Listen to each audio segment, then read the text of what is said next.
हाय दोस्तों, हमारे चैनल तैयारी नौकरी की पे आपका बहुत बहुत स्वागत है। और आज हम लेके आ गए हैं आपके लिए फिर से हमारा जो डेली का करंट अफेयर्स का सेशन आता है, जो सभी एग्जाम्स के लिए इम्पोर्टेंट है। आप किसी भी तरह के एग्जाम्स की तैयारी करते हैं, चाहे वो सेंट्रल गवर्नमेंट या स्टेट गवर्नमेंट, उनके में करंट अफेयर्स का काफ़ी बड़ा योगदान रहता है। करंट अफेयर्स से काफ़ी क्वेश्चन जो है वो आते हैं जो कि इम्पोर्टेंट होते हैं, और उससे आप ज़्यादा से ज़्यादा नंबर जो है परीक्षा में पा सकते हैं। तो उसी के लिए जो है हमारे चैनल जो है डेली करंट अफेयर्स का सेशन लेके आता है, जिसमें आप स्टेट और सेंट्रल गवर्नमेंट दोनों लेवल के एग्जाम्स की तैयारी कर सकते हैं। तो चलिए हम अपने सेशन की शुरुआत करते हैं। हमारे चैनल को आप लोग सब्सक्राइब कर दीजिए और अपने दोस्तों के साथ शेयर कीजिए, जिससे वे भी इसका जो है लाभ उठा सकें। तो चलिए हम अपने सेशन की शुरुआत करते हैं। ये करंट अफेयर्स है, एमसीक्यू फॉर्म में भी है और डिस्क्रिप्शन भी इसका पूरा डाला हुआ है, हर चीज़ का पूरा डिस्क्राइब करके बताया गया हुआ है। तो चलिए देखते हैं हमारा पहला क्वेश्चन। किस देश ने भारतीय नागरिकों के वीजा आवेदन प्रक्रिया को सरल बनाने के उद्देश्य से ऑनलाइन वीजा सुविधा की शुरुआत की है? एक देश है जो कि भारतीय नागरिकों को वीजा आवेदन में इजी करने के लिए, आसान बनाने के लिए जो है ऑनलाइन वीजा फैसिलिटी, ठीक है, इसकी शुरुआत की है। किसने? ऑनलाइन वीजा फैसिलिटी की। अमेरिका, चीन, रूस, जापान। तो ये कदम अभी चीन ने उठाया है। चीन, इसका उत्तर है ख, चीन के द्वारा किया गया है। चीन ने भारतीय यात्रियों के लिए वीजा आवेदन प्रक्रिया को सरल बनाने के उद्देश्य से दिल्ली स्थित चीनी दूतावास में China online visa application system, ठीक है, की शुरुआत की है। इसके तहत आवेदक क्या होगा? ऑनलाइन वीजा का आवेदन तथा आवश्यक कागजात को अपलोड कर सकेंगे, यानी सारी प्रक्रिया क्या होगी? ऑनलाइन होगी। इसके लिए ऑफलाइन जाके जो है डॉक्यूमेंट्स जमा करने की भी जरूरत जो है अब नहीं होगी, ठीक है। अब ऑनलाइन ही आप सारा काम जो है कर सकते हैं। राखी गढ़ी महोत्सव का आयोजन किस राज्य में किया जाता है? सबसे पहले तो हम बात करते हैं राखी गढ़ी की। राखी गढ़ी बहुत फेमस स्थल है। सिंधु घाटी सभ्यता, हड़प्पा सभ्यता जो थी उसका जो है राखी गढ़ी जो है बहुत फेमस स्थल है, ठीक है। सिंधु घाटी सभ्यता आपने पढ़ा होगा, उसमें राखी गढ़ी में काफी चीजें जो है खनन में पाई गई। जब उत्खनन हुआ, उसका खोज हुई, तो यहाँ पे उस सभ्यता के कई अवशेष पाए गए, जो कि इस सभ्यता के अध्ययन करने में काफी योगदान हुआ, ठीक है। तो इसको देखते हैं। जो भारतीय क्षेत्र था उसमें ये सबसे दूसरा क्षेत्र था, धौलावीरा के बाद राखी गढ़ी ही सबसे बड़ा क्षेत्र था। तो यहाँ पे एक महोत्सव का आयोजन किया जाता है। सब तो ये राखी गढ़ी आप जानते ही होंगे, राखी गढ़ी कहाँ पे है? तो ये कहाँ? हरियाणा में, हरियाणा राज्य में पड़ता है। हरियाणा, देखिए पूरा डिटेल्स में, इसको ध्यान से देखिए, बहुत इंपॉर्टेंट है ये। इसमें आपको मैंने वो भी बताया, हिस्ट्री से रिलेटेड भी चीजें बता दी है। पहले हम देखते हैं महोत्सव के बारे में। राखी गढ़ी महोत्सव जो है ये हर वर्ष जो है हरियाणा का हिसार जिला है, उसके अंतर्गत जो है सिंधु घाटी सभ्यता के विशेष स्थल राखी गढ़ी में मनाया जाता है। राखी गढ़ी कहाँ पे है? हरियाणा में। हरियाणा में कहाँ? हिसार जिले के अंतर्गत पड़ता है, ठीक है। इस वर्ष का ये महोत्सव कब होगा? 26 से 28 दिसंबर को मनाया जाएगा इस वर्ष। इसके दौरान क्या होगा? सांस्कृतिक प्रस्तुतियां की जाती है, हस्तशिल्प मेला होता है, ग्रामीण खेल का आयोजन किया जाता है, प्रदर्शनी होती है, कार्यशालाओं का आयोजन किया होता है। इस दौरान पर्यटकों को हड़प्पा कालीन संस्कृति, कलाकृतियों, लोक नृत्य, संगीत और उत्खनन की भी झलक दिखाई जाती है। यानी उस टाइम के जो उत्खनन हुए थे, उनसे जो चीजें निकली थी, उनकी झलक भी दिखाई जाती है। और हाल के दिनों में अगर कोई ये मिली है, कोई अवशेष मिला है, तो उसको भी प्रदर्शित किया जाता है इसमें। यह सिंधु घाटी सभ्यता का भारतीय क्षेत्रों में धौलावीरा के बाद दूसरा विशालतम ऐतिहासिक नगर है, ठीक है। भारतीय क्षेत्रों में की अगर बात करें तो धौलावीरा के बाद ये हड़प्पा संस्कृति का दूसरा विशालतम नगर था। इसकी प्रमुख नदी कौन सी है? यहाँ पे घग्घर नदी बहती है। यहाँ से प्राक हड़प्पा यानी प्राचीन हड़प्पा और परिपक्व हड़प्पा, जब हड़प्पा सभ्यता अपने चरम पर थी, उस काल के दोनों काल के प्रमाण मिले हैं। यहाँ पे जब हड़प्पा संस्कृति की शुरुआत हुई थी, प्राक हड़प्पा, और परिपक्व हड़प्पा, जब हड़प्पा संस्कृति अपने चरम पर थी, उत्कर्ष पर थी, उन दोनों काल के अवशेष मिले। यानी ये पुराने प्राचीन हड़प्पा से लेके परिपक्व हड़प्पा तक की कड़ी के यहाँ पे अवशेष मिले हैं। यहां से मातृदेवी अंकित क्या एक लघु मुद्रा प्राप्त हुई। इसके अलावा क्या दुर्ग, प्राचीर, अन्नागार, मंडप, ऊंचे चबूतरे पर बनाई गई अग्नि वेदिकाएं, जल निकासी की प्रणाली बहुत फेमस था यहाँ का, लोगों के आने जाने के लिए बने हुए मार्ग, कांसा सहित कई धातुओं की वस्तुएं, नर कंकाल भी यहां से प्राप्त हुआ। ठीक है, 2012 में विश्व विरासत कोष की रिपोर्ट में खतरे में एशिया के विरासत स्थल में अंकित 10 स्थानों में राखी गढ़ी को भी चिन्हित किया गया था। तो ये राखी गढ़ी हमारा काफी महत्व है। सिंधु घाटी सभ्यता के दृष्टिकोण से देखा जाए तो राखी गढ़ी जो है काफी महत्वपूर्ण स्थल है। और यहाँ पे हर वर्ष राखी गढ़ी महोत्सव का आयोजन हरियाणा सरकार के द्वारा किया जाता है। इस बार कब होगा ये? 26 से 28 दिसंबर 2025 को जो है ये राखी गढ़ी महोत्सव जो है मनाया जाएगा। अभी जब हिस्ट्री का क्लास चलेगा तो जब हम सिंधु घाटी सभ्यता पढ़ेंगे तो इसके बारे में पूरी डिटेल्स से जो है हम राखी गढ़ी के बारे में पढ़ेंगे। ये हिस्ट्री का क्लास जो है अभी इस वीक से शुरू हो जाएगा। इस वीक सैटरडे या संडे से जो है ये शुरू हो जाएगा। ठीक है, पूरी हिस्ट्री हम पढ़ेंगे, तीनों प्राचीन, मध्य और आधुनिक भारत, तीनों भारत को पढ़ेंगे एकदम डिटेल्स में। एक एक टॉपिक को जो है पूरे डिटेल्स में पढ़ेंगे। ठीक है, तो ये इस सप्ताह से शुरू हो जाएगा, तो आप लोग जरूर उसको ज्वाइन कीजिए। चलिए तीसरा क्वेश्चन देखते हैं। कृषि क्षेत्र में आधुनिक कृषि टेक्नोलॉजी, जो लेटेस्ट एग्रीकल्चर टेक्नोलॉजी है, को अपनाने तथा पंजाब को वैश्विक सीड कैपिटल के रूप में स्थापित करने हेतु पंजाब ने किस देश के साथ कृषि साझेदारी की है? एग्रीकल्चरल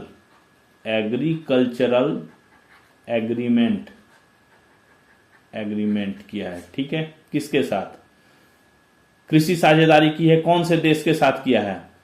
पंजाब ने किया है, पंजाब राज्य ने किया है। तो ये उत्तर है इसका इजराइल। रूस, अमेरिका, जापान, इजराइल में से इजराइल इसका उत्तर है। पंजाब के को वैश्विक सीड कैपिटल, सीड मतलब बीज कैपिटल के रूप में स्थापित करने तक कृषि में अति आधुनिक तकनीकों को अपनाने हेतु पंजाब सरकार इजराइल के साथ जो है कृषि साझेदारी कर रहा है। यह सहयोग किस पे डिपेंड होगा? 4 मेन क्षेत्र हैं, इस पे डिपेंड होगा। क्या क्या? इजराइल को अनाज, बीजों का निर्यात होगा। पंजाब कृषि विश्वविद्यालय जो है, पंजाब एग्रीकल्चर यूनिवर्सिटी और इजरायली संस्थानों के बीच जो है एकेडमिक आदान प्रदान होगा। ठीक है, यानी यहाँ के जो एकेडमिक चीजें मतलब क्या हो गया? जो शिक्षा से संबंधित चीजें हैं। ठीक है, दोनों देश एक दूसरे के साथ कोर्स वगैरह का आदान प्रदान करेंगे, ट्रेनिंग वगैरह का आदान प्रदान करेंगे। यहाँ के छात्र वहां पढ़े अनुसंधान करेंगे, वहां के छात्र यहाँ अनुसंधान करेंगे, यही हुआ अकादमिक आदान प्रदान। सिट्रस फलों का लेन देन, जो सिट्रस फल होते हैं, सिट्रस फल में कौन से आ गया? जो नींबू, संतरा, इन सब ये सारे सिट्रस फल में आते हैं, इनका लेन देन। उन्नत जल प्रबंधन, वाटर मैनेजमेंट तकनीक जो है उसको अपनाना, ये सब मेन जो है इन चीजों पे जो है ये सहयोग जो है किया जाएगा। इस साझेदारी के तहत जो है इजराइल के प्रभावी एंड ड्रिप सिंचाई प्रणाली वहां पे इजराइल में जो चलती है, जिसके तहत जो है वहां पे पानी को बहुत बचाया जाता है। 95% संशोधित गंदे पानी को पुनः कृषि उद्योग क्या किया जाता है? जो गंदा पानी रहता है उसको 95% तक जो है संशोधित करके जो है पुनः कृषि में जो है उसको उपयोग कर लिया जाता है, जिससे वाटर की काफी बचत होती है। उसी तर्ज पे पंजाब में जो है सीवरेज तथा गांव के तालाबों के पानी को शुद्ध करके जो है सिंचाई के लिए उपयोग करने हेतु इजराइल की विशेषज्ञता को अपनाना भी शामिल है। इसके तहत जो है इसके विशेषज्ञता को अपनाने के लिए भी जो ये प्रयास जो है किया जाएगा। तो ये पंजाब और इजराइल, कौन कौन पार्टनरशिप है इसमें? Punjab plus Israel.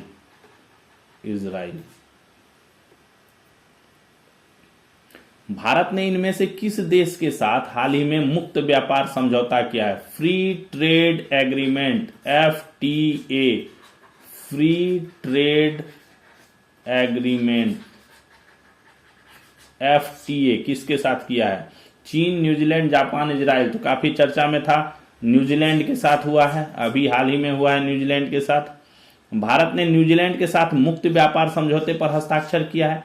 $49,000 प्रति व्यक्ति आय वाला देश है न्यूजीलैंड। उसके साथ जो है एफटीए होने से क्या होगा, कृषि पदार्थ, एग्रीकल्चर मटेरियल से लेके सभी रोजगार परक सेक्टर से जुड़े उत्पाद, जो भी रोजगार जनित उत्पाद हैं, वो अब न्यूजीलैंड को बिना शुल्क निर्यात होगा। उसका निर्यात क्या होगा, बिना शुल्क, कोई शुल्क नहीं लगेगा।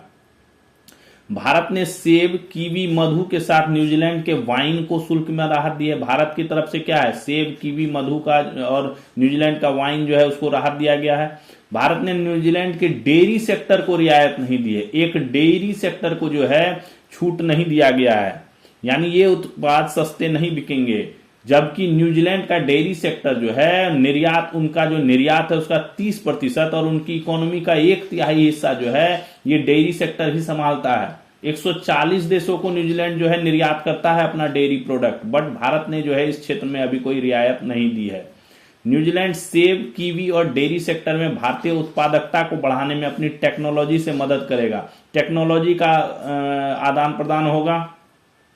न्यूजीलैंड से आयात होने वाले कुकिंग कोयला, लकड़ी व स्क्रैप मटेरियल पर शुल्क हटा दिया गया। इससे क्या होगा, भारतीय जो मैन्युफैक्चरर उनको क्या होगा, माल कैसे मिलेगा, कच्चा माल कम रेट पे मिलेगा। जैसे शुल्क खत्म हो गया तो अभी जो है मिनिमम 2 से 10% तो लगता ही लगता है। अब शुल्क खत्म हो जाएगा तो जो मैन्युफैक्चरर है उनको स्क्रैप मटेरियल और जो कच्चा माल है वो क्या मिलेगा, सस्ता मिलेगा। सस्ता मिलेगा तो भारत में जो चीजें बनेंगी वो भी सस्ती होंगी।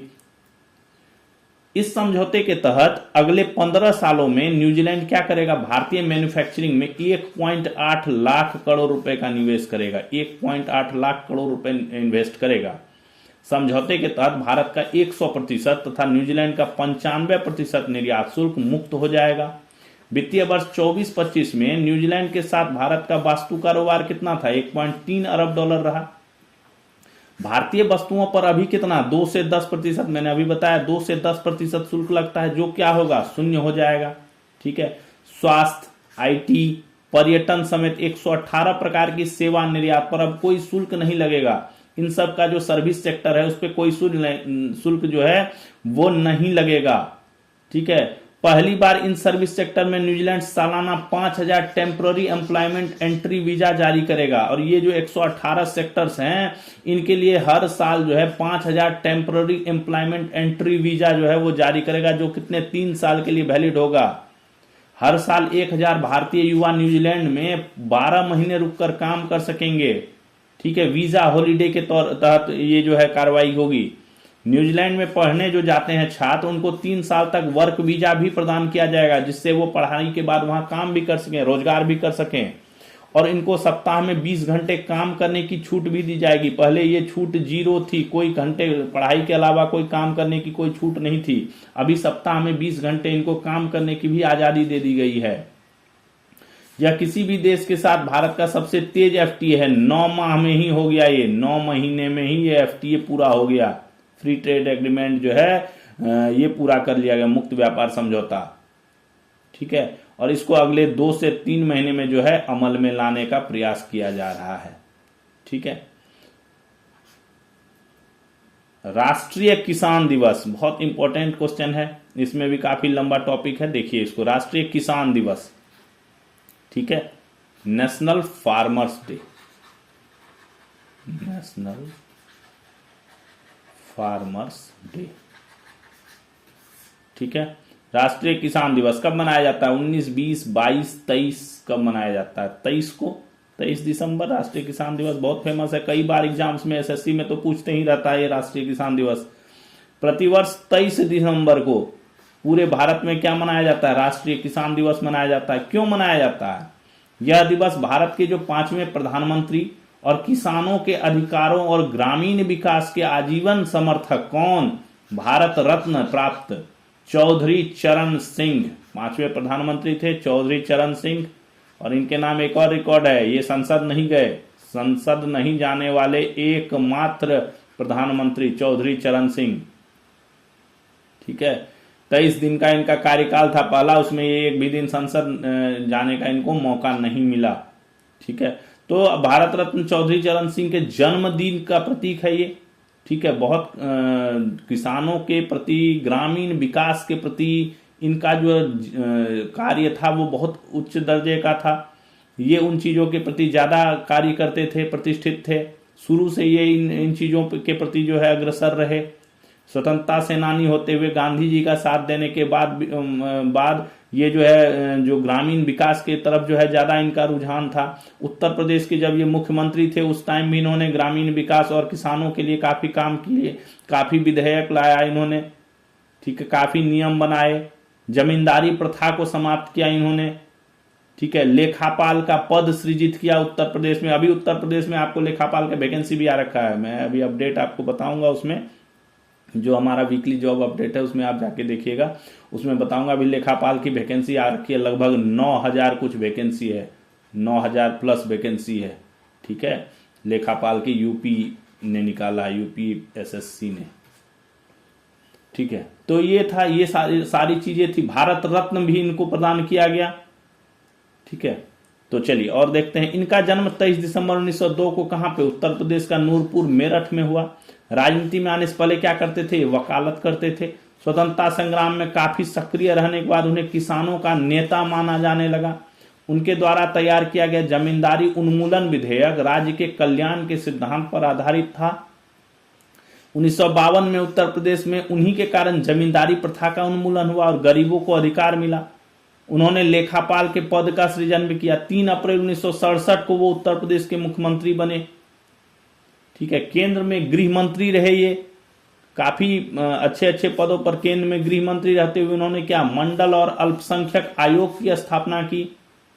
1979 में वित्त मंत्री और उप प्रधानमंत्री के रूप में राष्ट्रीय कृषि व ग्रामीण विकास बैंक, जो नाबार्ड कहा जाता है, अभी नाबार्ड नाम से जाना जाता है, उसकी स्थापना का श्रेय भी इन्हीं को जाता है, ठीक है। उस टाइम ये वित्त मंत्री थे, उप प्रधानमंत्री थे। 18 जुलाई 1979 को वे भारत के 5वें प्रधानमंत्री बने, ठीक है। किसके बाद, मोरारजी देसाई के बाद ये 5वें प्रधानमंत्री बने थे। परंतु मात्र 23 दिन के कार्यकाल के बाद उन्हें इस्तीफा देना पड़ा, जब इंदिरा गांधी की सरकार ने जो है जो ये था अपना समर्थन जो है वापस ले लिया था, ठीक है। जब बहुमत की बात हुई तो इस्तीफा देना पड़ा और वे संसद का सामना न करने वाले एकमात्र प्रधानमंत्री बने। 21 अगस्त 1979 से 14 जनवरी 1900 तक जब तक जो है आम चुनाव नहीं हो गए, तब तक इनको बस कार्यवाहक जो है एज एक्टिंग प्राइम मिनिस्टर जो है वो इस पद पर बने रहे, ठीक है। जब तक आम चुनाव ना हो गया तब तक जो है संसद भंग थी, ठीक है। 29 मई 1987 को इनका देहांत हो गया। 1987 में जो है ये डेथ हो गए। 2024 में आकर इनको पूर्व प्रधानमंत्री चौधरी चरण सिंह को जो है भारत रत्न से सम्मानित किया गया। 2024 में इनको दिया गया भारत रत्न। इन्होंने आजीवन किसानों के कल्याण हेतु कार्य किया। उनके द्वारा कही गई प्रमुख बातें कौन, जो इंपॉर्टेंट उनकी बातें थी, क्या कहते थे वो, सच्चा भारत उसके गांवों में बसता है। कोई भी देश तभी समृद्ध हो सकता है जब उसका ग्रामीण क्षेत्र उन्नत और विकसित हो। जब विलेज डेवलप्ड होगा तभी तो आगे डेवलपमेंट होगी। विलेज एरिया डेवलप्ड होगा तभी तो डिस्ट्रिक्ट डेवलप होगा, फिर शहर डेवलप होगा, उसके बाद राज्य डेवलप होगा और फिर देश डेवलप होगा। धीरे नीचे से ही शुरुआत होगी, विलेज से ही, ग्रामीण क्षेत्र से ही। किसान इस देश का, क्या वे कहते थे किसान इस देश का स्वामी है, लेकिन वह अपनी शक्ति को भूल गया है, ठीक है। ये सब इनके प्रसिद्ध कोट्स थे, ये कभी कभी एग्जाम्स में आ जाता है। सच्चा भारत उसके गांव में बसता है, ये किसने कहा था, ठीक है, ये आता है। अगला क्वेश्चन है, कौन सा राज्य 1 जनवरी 2026 से सरकारी स्कूलों में विद्यार्थियों के मोबाइल फोन का उपयोग करने पर पूरी तरह रोक लगाने जा रहा है। फोन बैन इन स्कूल, ठीक है। किसके लिए, स्टूडेंट्स के लिए। टीचर्स के लिए भी कुछ लॉ इसमें लागू किए गए हैं, टीचर्स के लिए भी है, कुछ लॉ हैं, ठीक है, कुछ कानून बनाए गए हैं। कौन सा राज्य ऐसा कर रहा है, हिमाचल, कर्नाटक, बिहार, असम। कौन कर रहा है, हिमाचल प्रदेश ये काम कर रहा है। इस बार 1 जनवरी 2026 से जो है हिमाचल प्रदेश सरकारी स्कूलों में विद्यार्थियों के मोबाइल उपयोग करने पर पूरी तरह रोक लगाने जा रहा है। इसके अलावा छात्रों को स्कूल में smart watch, headphone, tablet, iPad, music player, gaming device और रिकॉर्डिंग उपकरण लाने की भी अनुमति नहीं होगी। कोई भी इलेक्ट्रॉनिक गैजेट्स जो हैं जो इस सब चीजों से संबंधित है वो जो है नहीं लाएंगे। यह नियम 1 जनवरी 26 से प्रभावी हो जाएगा। उल्लंघन अधिसूचना इसकी जारी हो गई है, अधिसूचना जारी हो गई है, ठीक है। उल्लंघन करने पर छात्र को स्कूल से निष्कासित कर दिया जाएगा। इस नियम के तहत विद्यार्थियों के साथ साथ शिक्षकों के लिए भी मोबाइल फोन के उपयोग के लिए नए नियम बनाए गए। इसके तहत शिक्षकों के लिए भी कुछ डायरेक्शंस जो है वो पास किए गए हैं।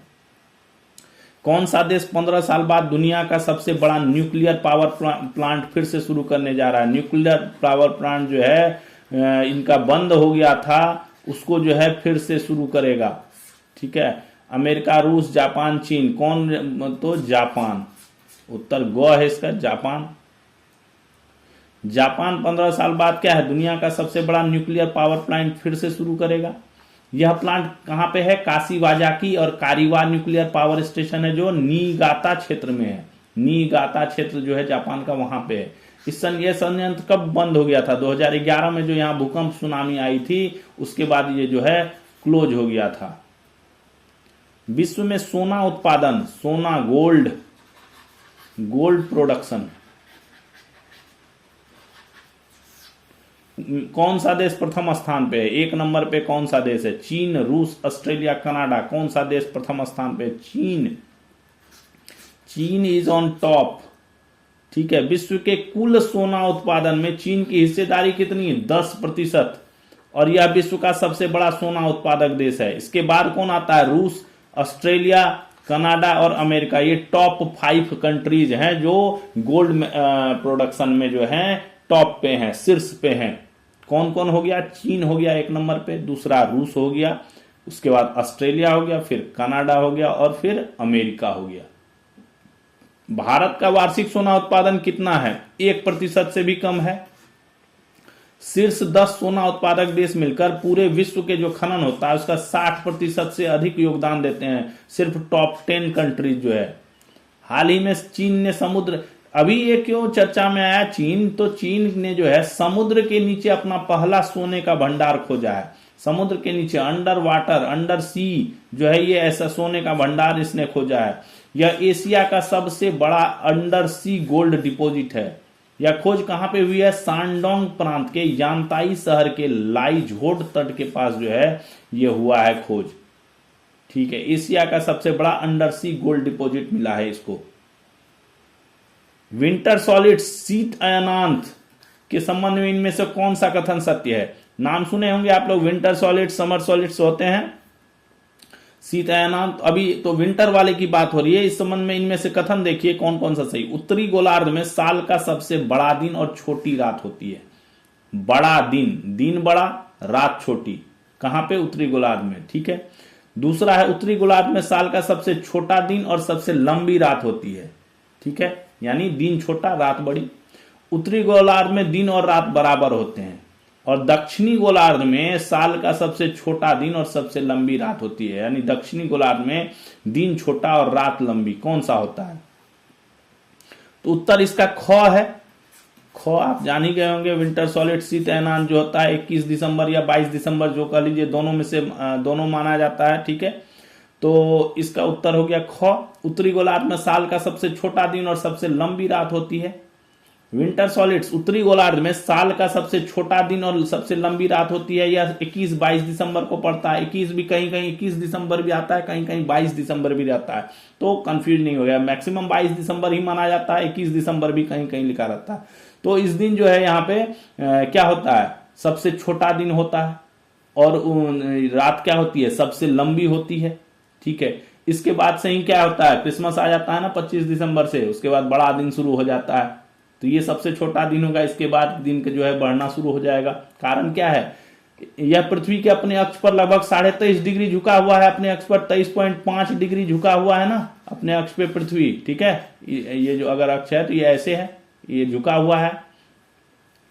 नॉर्थ साउथ की बात करें तो नॉर्थ साउथ, इसलिए सूर्य दिसंबर में क्या है? उत्तरी गोलार्ध सूर्य से दूर झुका रहता है। अगर यहाँ पे सूर्य है तो यहां से ये जो उत्तरी गोलार्ध है ये इसकी दूरी बढ़ गई यहाँ पे, ठीक है। दूर झुका रहता है, इसलिए क्या है? सूर्य नीचे दिखाई देता है। सूर्य क्या होगा? सूर्य नीचे दिखाई देगा, यहाँ पे दिखाई देगा। और धूप कम समय मिलती है, यहां तक धूप जो है पहुंच नहीं पाती है। इस दिन उत्तरी गोलार्ध में 8-9 घंटे ही दिन की रोशनी रहती है, मैक्सिमम 10, इससे ज्यादा रोशनी नहीं रहती है। वहीं दक्षिणी गोलार्ध में यह दिन सबसे लंबा होता है, सूर्य मकर रेखा पर सीधा चमकता है। ये जो है दक्षिणी गोलार्ध हो गया, और इस पे जो है अगर ये झुका रहेगा तो इसका नॉर्थ जो है ये सूर्य की तरफ ये हो गया, है ना, दक्षिणी गोलार्ध सूर्य की तरफ झुका होगा। ये क्या हो गया, सूर्य से दूर झुका हुआ हो गया, इसीलिए यहाँ पे क्या होगा, दिन छोटा हो जाएगा। और ये सूर्य की तरफ झुका हुआ है तो सूर्य का ज्यादा प्रकाश इसके इधर पड़ेगा, ठीक है, तो ये क्या होगा, यहाँ पे दिन जो है वो लंबा हो जाएगा। ये देखिए, मैं आपको मैप में क्लियर पता चल जाएगा। ये मैंने मैप करता हूँ, ये जो डायग्राम बना हुआ है इसमें आपको क्लियर पता चलेगा। ये है ना, ये देखिए, ये है इसका अक्ष, नॉर्थ साउथ, ये नॉर्थ साउथ हो गया, विंटर इन द नॉर्दर्न। और ये विंटर सॉलिड्स जो है ये 22 दिसंबर को जो है ना, 22 दिसंबर। तो ये सन है, ये यहाँ पे ये सन है। और सन क्या हो रहा है, यहाँ की सूर्य की रोशनी कहाँ तक आ रही है, ये इसका यहाँ नॉर्थ पोल है, ठीक है, यहां तक पहुंच रही है, इसकी सूर्य की रोशनी पहुंच रही है, और यहां तक नहीं आ पा रही है, ठीक है ना, दूर है, क्योंकि ये नॉर्थ पोल दूर हो जा रहा है, इसीलिए क्या हो रहा है, यहाँ पे दिन जो है वो छोटा हो जा रहा है। यहीं अगर इसकी बात करें तो ये नॉर्थ पोल इस जब समर होता है 21 जून को क्या होता है, सबसे बड़ा दिन होता है। क्यों होता है, तो 21 जून को जो है ये सूर्य की रोशनी जो पड़ती है, तो ये इसका नॉर्थ पोल जो है ये सूर्य से काफी नजदीक होता है, सूर्य की तरफ ही झुका होता है। तो क्या होता है, इसके बहुत ज्यादा एरिया तक जो है सूर्य का प्रकाश जो है पहुंचता है, और ये जो है दिन इसमें लंबा हो जाता है, और रातें क्या हो जाती हैं, वो छोटी हो जाती हैं, ठीक है। चलो,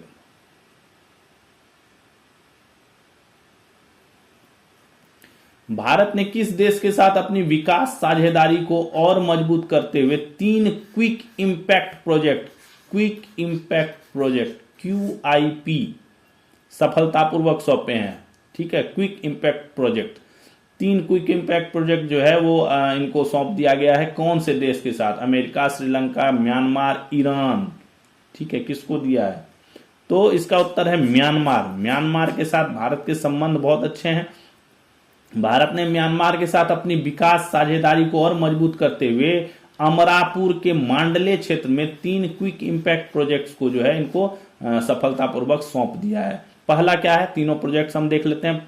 मांडले क्षेत्र के अमरापुर स्थित सौंदर्य वीविंग एंड वोकेशनल इंस्टीट्यूट में भारत निर्मित आधुनिक हाईटेक बुनाई मशीन की स्थापना की गई। यहाँ पे मांडले क्षेत्र में, अमरापुर में, ठीक है, कौन सा, सौंदर्य वीविंग एंड वोकेशनल इंस्टीट्यूट है वहां, जिसमें क्या होगा, बुनाई में जो है व्यावसायिक शिक्षा जो को बढ़ावा मिलेगा, प्रोफेशनल ट्रेनिंग जो प्रोफेशनल एजुकेशन को बढ़ावा मिलेगा। इसके साथ युवाओं को वहां क्या होगा, स्किल डेवलप होगा, उनका रोजगार के अवसर बढ़ेंगे इससे।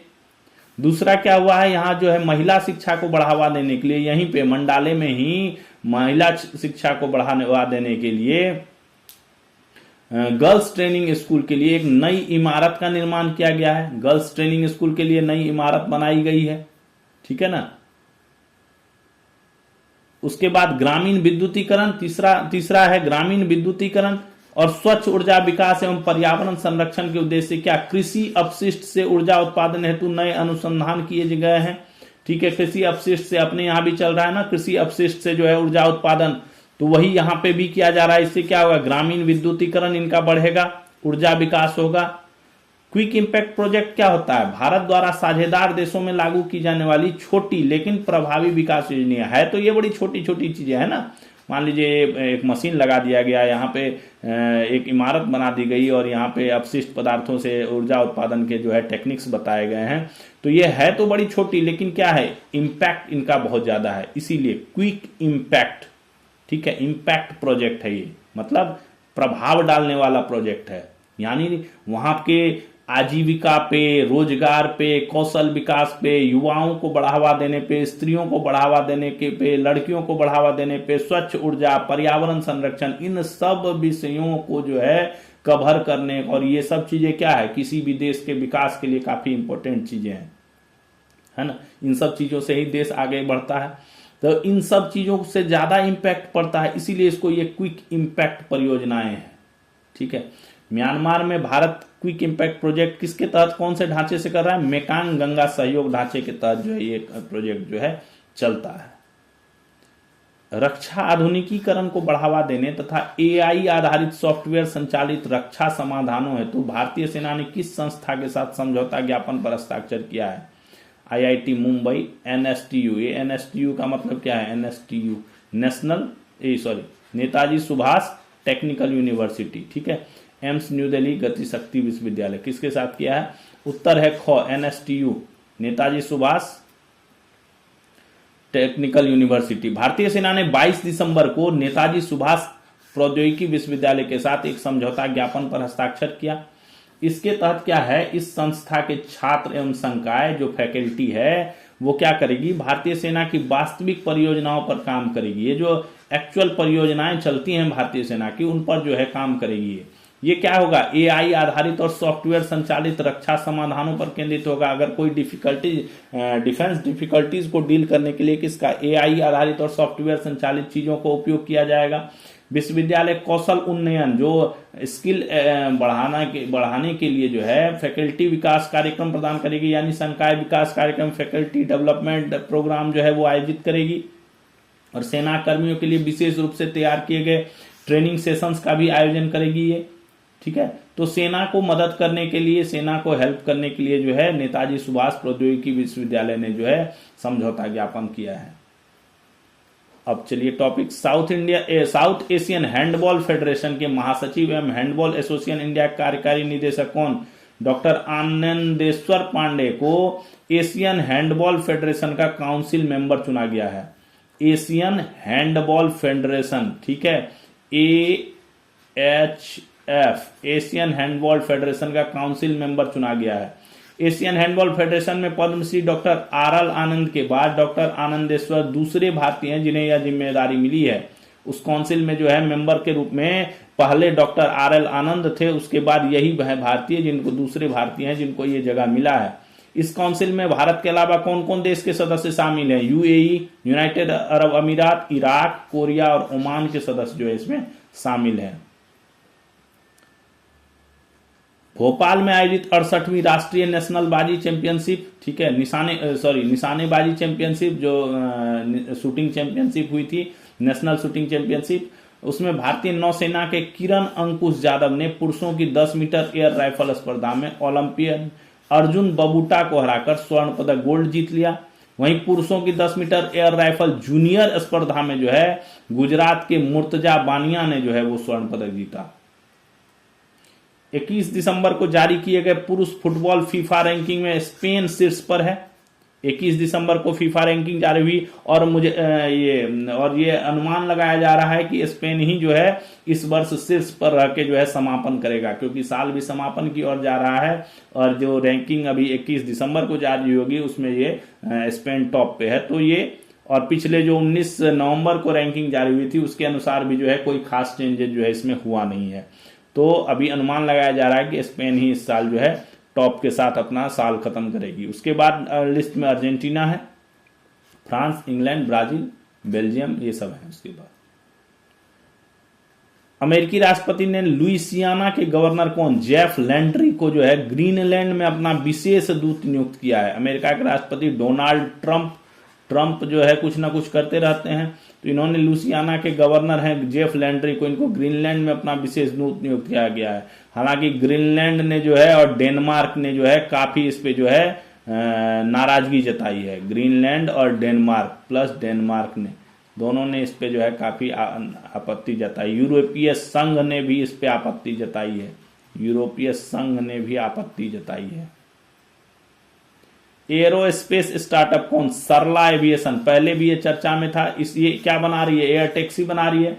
तो इसका एयर टैक्सी प्रोग्राम जो चल रहा है उसका ग्राउंड टेस्टिंग जो है शुरू की गई। अब हवा में ही काम हो जाएगा एकदम, है ना, हवा में सब चल जाएंगे, एयर टैक्सी कार्यक्रम हो जाएगा, शुरू हो जाएगा एयर टैक्सी। तो उसके बाद हवा से ही जो नीचे टैक्सी चलती है उसी तरह ऊपर टैक्सी चलेगी, ठीक है। इसमें 6 आदमी जो है मैक्सिमम जा सकते हैं। 250 kg तक का जो है ये बल जो है ये ले जा सकता है, वेट जो है ले जा सकता है। 30 किलोमीटर तक की दूरी ये तय कर सकता है एक बार में, 30 किलोमीटर मैक्सिमम दूरी पर ये जाएगा। तो ये शुरू हो जाएगा। इस कंपनी ने जनवरी 25 में आयोजित भारत मोबिलिटी ग्लोबल एक्सपो में अपने प्रोटोटाइप एयर टैक्सी का नाम क्या था इसका, शून्य नाम से जो है इसका टैक्सी का है, इसका अनावरण किया था। कंपनी की योजना 28 तक बेंगलुरु में electric vertical take off and landing air taxi सेवा शुरू करने की है। Vertical take off and landing, ठीक है, एयर टैक्सी सेवा जो है वो शुरू करने की इनकी योजना है। पंजाब के लोक गायक कौन? पूरन शाह कोटी, 72 वर्ष की उम्र में इनका निधन हो गया है। इन्हें सूफियाना गायकी के लिए 2014 में संगीत नाटक अकादमी पुरस्कार भी दिया गया था। ठीक है, लोक गायक थे, सूफी गायक थे। ठीक है, कोई भी प्रोग्राम्स होते हैं, मेले सरकारी तरह के जो भी होते हैं, उनमें ये गाते थे। पूरन शाह कोटी, हंसराज हंस इनके जो है छात्र रहे हुए हैं, मतलब ये इनके गुरु थे पूरन शाह कोटी। मास्टर सलीम जो हैं गायक, उनके जो है गुरु थे ये, तो इनका जो है निधन हो गया। टाटा इलेक्ट्रॉनिक्स ने जापान की सेमीकंडक्टर कंपनी कौन? रोहम के साथ साझेदारी की है। टाटा इलेक्ट्रॉनिक्स ने किसके साथ? सेमीकंडक्टर कंपनी रोहम के साथ साझेदारी की है। किसकी है? जापान की। इसके तहत भारत में क्या होगा? कारों में इस्तेमाल होने वाले पावर सेमीकंडक्टर की असेंबलिंग और टेस्टिंग जो है वो होगी। 2021 में श्रीलंका के खिलाफ एक ही इंटरनेशनल मैच खेलने वाले कौन? कृष्णप्पा गौतम ने क्रिकेट के सभी प्रारूपों से संन्यास ले लिया। ये कृष्णप्पा गौतम थे, ऑलराउंडर थे ये। इन्होंने जो है एक ही मैच, वन इंटरनेशनल ही खेला, एक इंटरनेशनल मैच ही खेला। ठीक है, घरेलू क्रिकेट खेलते थे कर्नाटक के तरफ से। ठीक है, इन्होंने जो है क्रिकेट से संन्यास ले लिया सभी प्रारूपों से। बीसीसीआई क्या की है? घरेलू क्रिकेट मैच हेतु जो है महिला क्रिकेटरों की फीस, महिला क्रिकेटरों को अभी काफी बढ़ावा दिया जा रहा है। हर चीज में इनकी जो है जो फीस वगैरह है, ट्रेनिंग कैटेगरीज हैं और सब चीजों में काफी इनको ये किया जा रहा है, प्रमोट किया जा रहा है। तो उसी के तहत जो है बीसीसीआई ने इनके फीस को बढ़ाकर 50,000 रुपये पर मैच कर दिया है। अमेरिका क्या कर रहा है? गाजा पट्टी में पुनर्निर्माण और विकास करने हेतु क्या? प्रोजेक्ट सनराइज का खाका तैयार कर रहा है। प्रोजेक्ट सनराइज नाम से जो है डोनाल्ड ट्रंप ने निर्देश दिया है कि गाजा में जो है पुनर्निर्माण और डेवलपमेंट्स करने के लिए एक प्रोजेक्ट सनराइज का जो है उसका एक खाका अभी तैयार हो रहा है। खगोलविदों ने जेम्स वेब स्पेस टेलीस्कोप जो है उसकी मदद से एक नए नींबू से खिंचे हुए आकार के ग्रह की खोज की है। नींबू जैसा जो है खिंचा हुआ, यानी इस टाइप का जो है नींबू जैसा जो ऐसे ऐसे वाला जो ये होता है, इस टाइप के एक ग्रह की खोज की है। ठीक है, इसका नाम PSRJ 23222650b है। आकार में लगभग ये बृहस्पति जितना है और इसकी परिक्रमा अवधि मात्र 7.8 पृथ्वी घंटे है, यानी भारत के एक कार्य दिवस से भी कम में जो है ये इसकी परिक्रमा पूरी हो जाती है। ठीक है, डीसी बुक्स के MD हैं, मैनेजिंग डायरेक्टर हैं रवि डीसी। उनको फ्रांस का Chevalier de l'Ordre des Arts et des Lettres पुरस्कार जो है प्रदान किया गया है।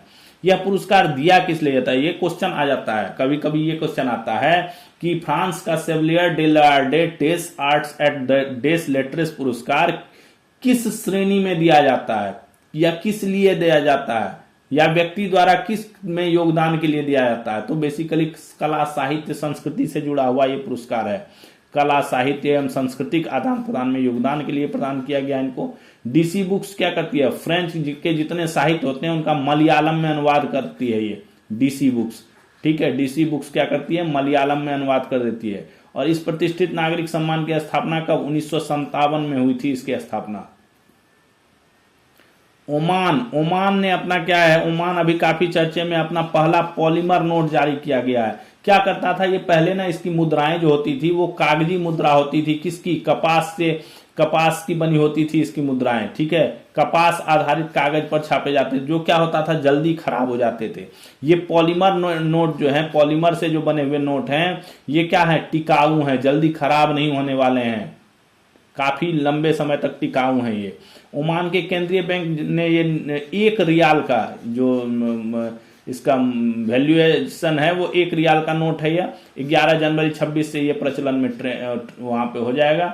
इससे पहले यहाँ नोट कपास आधारित कागज पर छापे जाते थे।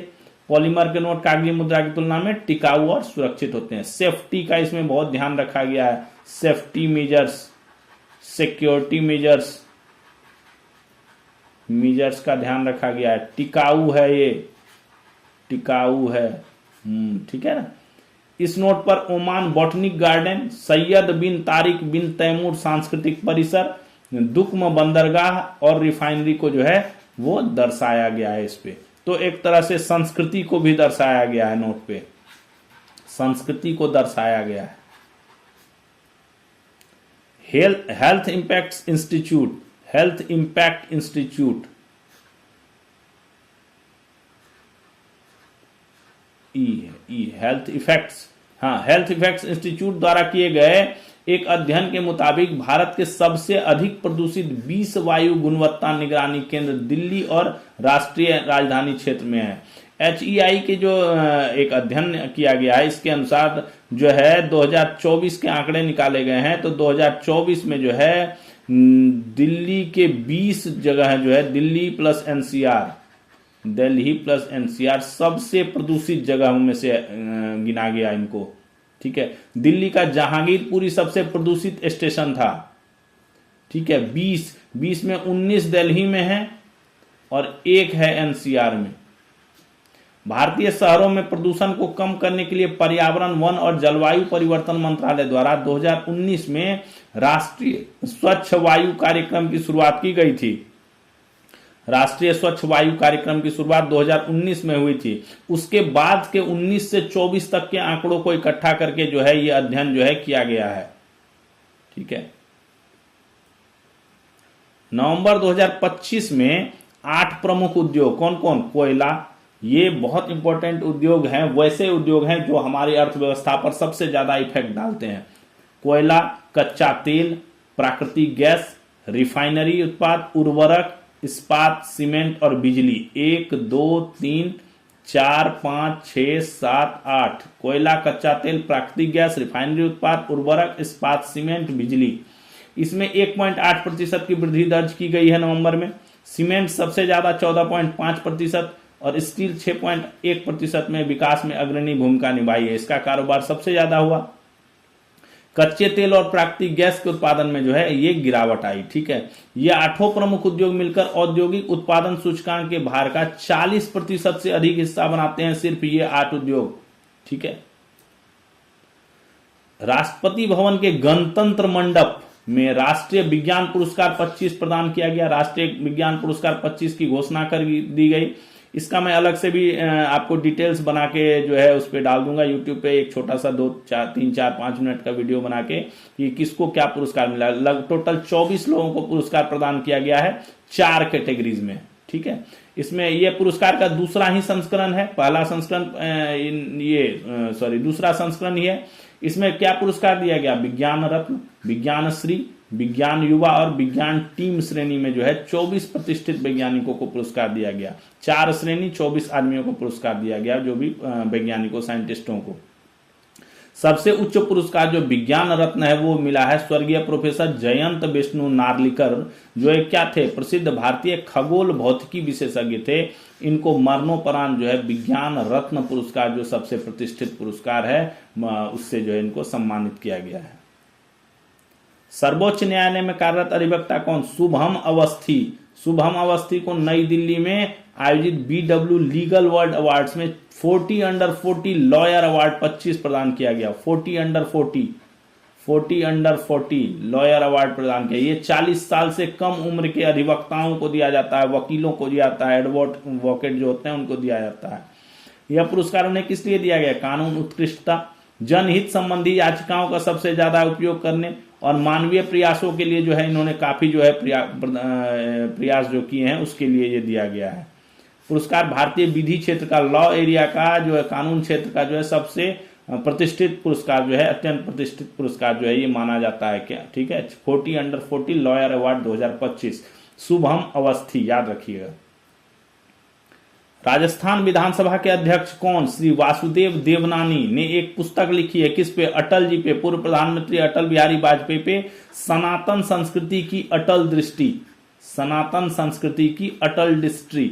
ठीक है। किसने लिखा है? राजस्थान विधानसभा के अध्यक्ष हैं वासुदेव देवनानी, उन्होंने लिखा है सनातन संस्कृति की अटल दृष्टि। इसका विमोचन जो है उपराष्ट्रपति श्री CP राधाकृष्णन द्वारा जो है वो किया गया। गुरु गोविंद सिंह इंद्रप्रस्थ विश्वविद्यालय नई दिल्ली द्वारा अखिल भारतीय तकनीकी शिक्षा परिषद और आउटलुक पत्रिका के सहयोग से नई दिल्ली के डॉक्टर अंबेडकर अंतर्राष्ट्रीय केंद्र में एआई विकास एआई का महाकुंभ विषय पर राष्ट्रीय सम्मेलन नेशनल कॉन्फ्रेंस का आयोजन जो है किया गया। नेशनल कॉन्फ्रेंस का आयोजन हुआ है किस पे? एआई विकास एआई का महाकुंभ। हिंदी के प्रसिद्ध साहित्यकार तथा ज्ञानपीठ पुरस्कार विजेता कौन? विनोद कुमार शुक्ला का 23 दिसंबर 25 को निधन हो गया। ठीक है, ज्ञानपीठ पुरस्कार प्राप्त था इनको।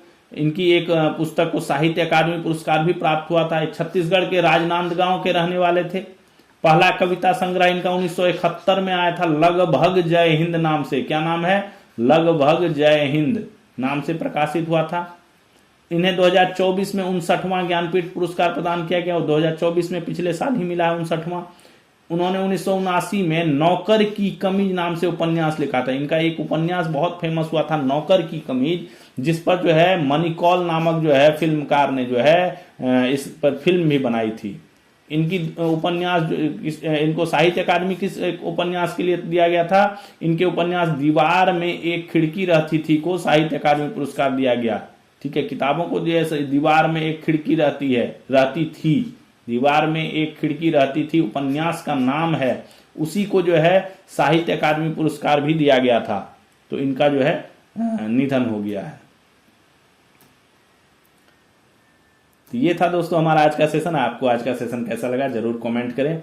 और इसका पीडीएफ जो है आपको पीडीएफ मिल जाएगा, लिंक दिया हुआ है उसका, डिस्क्रिप्शन में आप जाइए, वहाँ पे टेलीग्राम चैनल का लिंक दिया हुआ है, उस पर जाके आप क्लिक कर दीजिए, वहाँ जाके ऐड हो जाइए और वहाँ पे आपको हर पर डे का जो है आपको पीडीएफ जो है मिल जाएगा। आप वहाँ से जाके डाउनलोड कर लीजिए और आप उससे आप नोट्स बना सकते हैं, उससे आप देख के रिवीजन कर सकते हैं।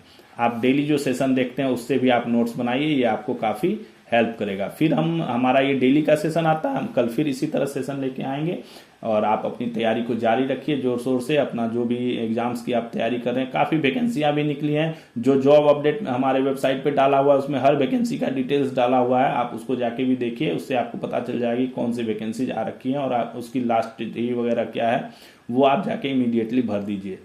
तो फिर कल हम मिलेंगे नए सेशन के लिए, तब तक के लिए आप अपनी तैयारी जारी रखिए।